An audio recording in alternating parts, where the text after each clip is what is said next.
Assalamualaikum warahmatullahi wabarakatuh.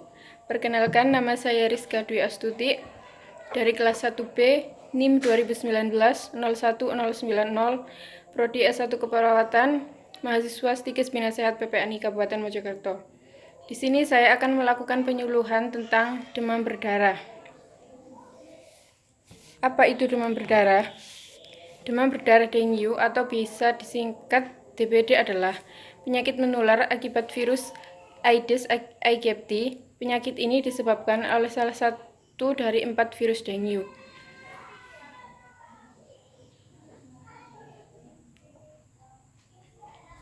Demam berdarah taraf awal menyebabkan demam tinggi, ruam atau bintik merah, serta nyeri otot atau sendi.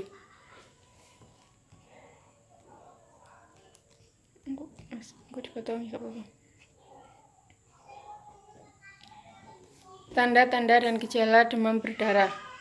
Apa saja tanda-tanda dan gejala demam berdarah? Terdapat 3 jenis kondisi ini, yaitu demam dengue, demam berdarah dengue, dan dengue shock syndrome. Masing-masing memiliki tanda dan gejala sendiri-sendiri. Yang pertama, demam dengue. Gejala demam dengue klasik biasanya diawali dengan demam tinggi lebih dari 40 derajat Celcius selama 4-7 hari setelah digigit nyamuk dan disertai beberapa gejala sebagai berikut. Yang pertama, sakit kepala parah. Yang kedua, nyeri pada bagian belakang mata. Yang ketiga, nyeri otot dan nyeri sendi parah. Yang keempat, mual dan muntah. Yang terakhir, ruam. Ruam ini mungkin muncul di seluruh tubuh 3-4 hari setelah demam, kemudian berkurang setelah 1 hingga 2 hari. Anda mungkin mengalami ruam kedua beberapa hari kemudian. Yang kedua adalah demam berdarah dengue.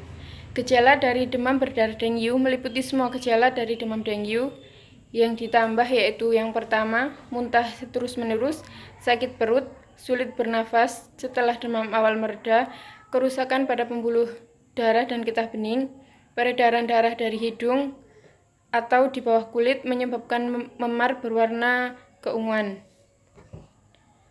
Selama 24-48 jam ke depan, kapiler darah di seluruh tubuh mulai bocor.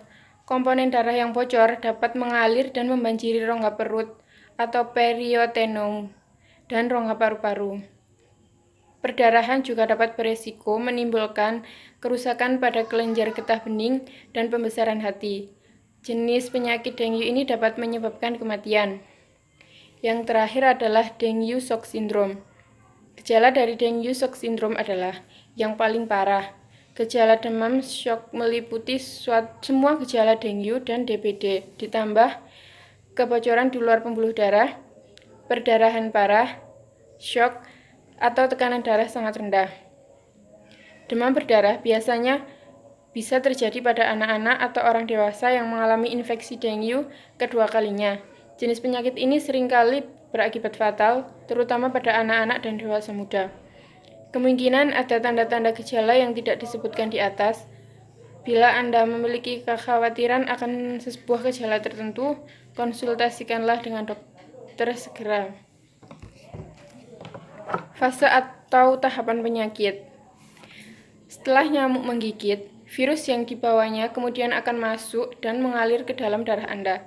Virus dengue akan lebih dulu berada pada tahap inkubasi sampai pada akhirnya memunculkan gejala dalam 3 tahapan. Fase demam berdarah sering juga disebut siklus pelana kuda. Berikut ini adalah hal yang harus Anda ketahui. Yang pertama, fase demam. Setelah virus mulai menginfeksi, fase pertama akan muncul ditandai dengan demam tinggi yang tiba-tiba dan bisa lebih dari 40 derajat Celcius. Demam dapat berlangsung 2-7 hari. Selain demam, akan muncul gejala lain seperti nyeri sendi, nyeri otot, dan sakit kepala. Jika demam bertambah lebih dari seminggu, kemungkinan ini bukan disebabkan oleh demam berdarah. Yang kedua, fase kritis. Setelah fase demam, pasien DBD biasanya akan mengalami fase kritis yang mengecoh. Disebut mengecoh karena pada tahap ini demam sudah turun drastis sehingga dianggap sembuh. Bahkan beberapa pasien ada yang sudah kembali beraktivitas normal. Padahal di tahap ini pasien harus tetap mengikuti perawatan dan pengobatan dari dokter. Jika tidak, trombosit darah akan semakin sedikit. Inilah yang terkadang suka menyebabkan perdarahan yang tidak disadari. Fase ini harus cepat mendapatkan perawatan. Misalnya, jika dalam 1-2 hari tidak juga ditangani, bisa berakibat fatal. Yang ketiga adalah fase penyembuhan. Setelah di fase kritis sudah dilewati dengan penanganan tepat, umumnya pasien DBD akan mengalami demam kembali. Akan tetapi tidak perlu khawatir. Umumnya saat demam kembali naik, trombosit pun juga akan perlahan naik. Cairan tubuh yang tadinya turun selama 2 fase pertama juga pelan-pelan mulai kembali normal. Orang yang sakit demam berdarah bisa dikatakan mau sembuh jika jumlah trombosit dan sel darah putihnya kembali normal setelah dites. Fase penyembuhan juga biasanya ditandai dengan nafsu makan yang meningkat, nyeri otot yang membaik, dan rutinitas buang air kecil kembali normal seperti sedia kala. Selanjutnya yaitu penyebab demam berdarah dengue.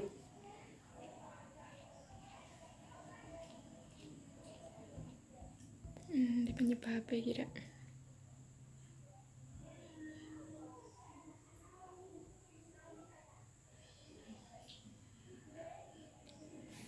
Penyebab demam berdarah dengue adalah virus dengue yang disebarkan lewat gigitan nyamuk Aedes aegypti atau Aedes albopictus. Biasanya pergelangan kaki dan leher menjadi bagian tubuh umum yang digigit nyamuk tersebut. Setelah nyamuk pembawa virus menggigit, virus akan masuk dan mengalir dalam darah manusia, kemudian menginfeksi sel-sel kulit terdekat yang disebut keratinosit. Virus dengue juga menginfeksi dan berkembang biak di dalam sel Langerhans, sel kekebalan khusus yang ada di lapisan kulit. Sel Langerhans normalnya bekerja mengatasi penyebaran infeksi secara terus-menerus. Kemudian apa yang meningkatkan resiko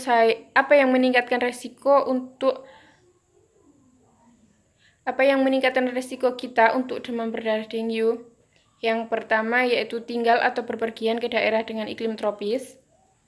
Yang kedua, punya riwayat terkena demam berdarah.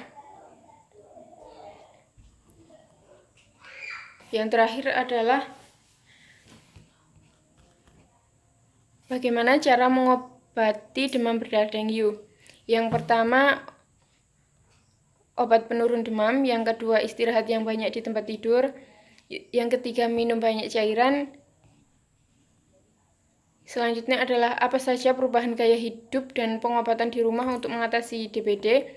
Yang pertama, gunakan penyejuk ruangan. Selanjutnya, hindari daerah dengan khusus demam berdarah tinggi. Kenakan pakaian tertutup. Kenakan lotion anti nyamuk. Basmi tempat tinggal nyamuk di sekitar rumah Anda. Yang terakhir adalah semprot lingkungan Anda dengan gas fogging.